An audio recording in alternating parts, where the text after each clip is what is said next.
everybody and welcome to the Radio Gardeners. You normally find Trevor in his garden and you find Carolyn in the studio on the radio. But today it's a wee bit different. Today Trevor is in my garden and he's going to help me out with a lot of problems that I think you may experience as well. And we're going to start with something we were talking about actually today on the radio. Absolutely, we had one listener who sent us in a couple of nice photographs of big cordyline palms, and the question was, could she cut them down?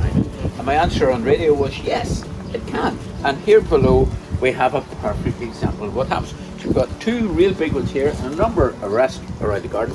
And these are ones, as they say in cookery programs, that Carolyn cut down earlier. Yes. Now, probably a year or two ago? No, it wasn't actually. It was only about a month ago. Really? Yeah, I just took the chainsaw to them and cut them down. So the good news is, already it's starting to re-break. And this is exactly what will happen with any cordyline. And we might have a look at one of these that we'll cut down later. But this is perfect example of what will happen. It's cut down there and it will re-break and it will form more than one trunk. Yes. And then eventually they'll start clear stemming the whole way up. And it's up to you whether you want to let it grow all the way up or cut it back again. It's up to you. Or start, as you say, cut it back again. Yeah. So it's perfect. Yeah. You know, we love them or hate them. You know, as I said in the radio, the lovely Barbara hates them because we get these strap leaves. I understand how you feel, Barbara, because I hate these leaves as well, because they go everywhere. But look at the plant. It's worth it. It's beautiful. You know, I love what is it we say? No pain, no gain. Well, this is it. So, great example. I hope our listener on the radio is watching YouTube today, because then she'll get some good advice. Yeah, you can cut it down and it will start growing again. As you can see, I've got some membrane down here. I put the stones down. This was all grass at one point, and I wanted to put some stones down for the dogs. I approve wholeheartedly, and you get a good look at the membrane there, just coming up at the edge of the palms, and then you have a really good thick layer of stones on, so that hides the membrane, and it's perfect, and it really makes this so dog friendly. It does, it does. But you know what I can't understand?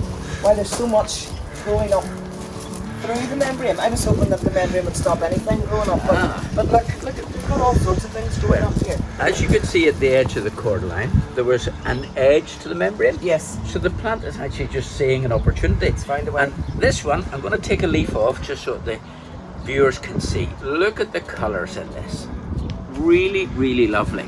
Now, interestingly, if you rub it and give it a really good squeeze, sadly we can't get scent on the radio or on the YouTube, but it really is quite pongy. It's not a beautiful smell, but a really cracker plant. Yeah. And it is herbaceous, so it'll keep coming up through wherever it gets a little opportunity, it will do it. And you can see it's even happened here. Flower coming on it. Yep, it has a wee flower, which is fairly insignificant. Really? So it will grow and regrow wherever it gets a little opportunity. It's a sin to pull it out. I just let it stay there. Yeah. But sure, isn't it lovely? Yeah. And you've made great use of this old tree trunk. The old tree trunk. I love it. But you know what, Trevor? I am going to be asking so many questions that I've got you in my garden because, well, you know so much about everything in the garden, and I need to know, what is this? Okay, this is a Peruvian Scilla. Peruvian Scilla, and you may remember back when it was perfectly in flower that this lovely blue ball appeared quite low down and then sort of swole out. Yes. And it's interesting, it is of the Scilla family, but it's not from Peru. Oh right, I immediately thought it was when you said that. It's a Peruvian Scilla, but the fun thing is it's named after the ship that brought it to this country. Right, and the ship was called the Peruvian, so that's hence the name. That's why it's called that. Great plant, really good spectacle plant for early in the season, but not at all like our normal bluebell, which is Scilla. This is a Peruvian Should I be cutting that back now? No, I would let him be.